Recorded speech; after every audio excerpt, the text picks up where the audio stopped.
بسم اللہ الرحمن الرحیم۔ السلام علیکم ورحمۃ اللہ وبرکاتہ۔ سنت پر عمل کا شوق۔ امام ابو داؤد رحمہ اللہ کا نام آپ نے سنا ہوگا۔ حدیث کے بہت بڑے عالم گزرے ہیں۔ ابو داؤد شریف جو حدیث کی مشہور کتاب ہے، انہی کی لکھی ہوئی ہے، جس کو پڑھ کر لوگ عالم بنتے ہیں۔ وہ حضور صلی اللہ علیہ وسلم کی ایک ایک سنت پر عمل کرتے تھے۔ کتابوں میں ان کے سنت پر چلنے کا ایک بڑا دلچسپ واقعہ لکھا ہے کہ ایک مرتبہ وہ بڑی کشتی سے دریا کا سفر کر رہے تھے۔ جب کشتی بیچ دریا میں پہنچی تو کنارے پر ایک شخص تھا، اسے چھینک آئی، اس نے الحمدللہ کہا۔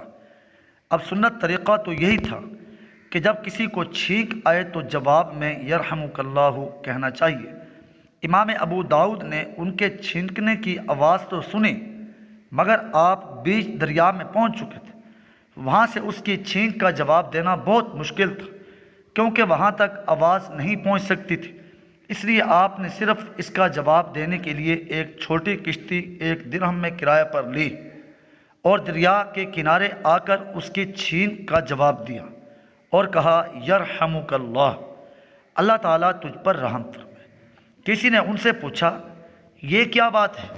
صرف چھینک کا جواب دینے کے لیے آپ دریا کے کنارے آئے اور وہ بھی کرایہ کی کشتی لے کر؟ تو اس پر انہوں نے کہا، ارے بھائی، بات دراصل یہ ہے کہ میں نے سوچا کہ جب میں اس کو یرحمک اللہ کہوں گا تو اس کے جواب میں وہ مجھے یقیناً یہدیکم اللہ کہے گا، یعنی اللہ تعالیٰ تمہیں ہدایت۔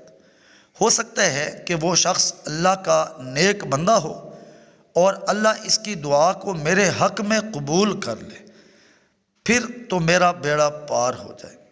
اسی وجہ سے میں دریا کے کنارے آیا۔ پھر جب سارے لوگ سو گئے تو ایک غیبی آواز لگانے والے نے آواز لگائی، اے کشتی والوں، ابو داؤد نے اللہ تعالیٰ سے صرف 1 درہم میں جنت خرید لی۔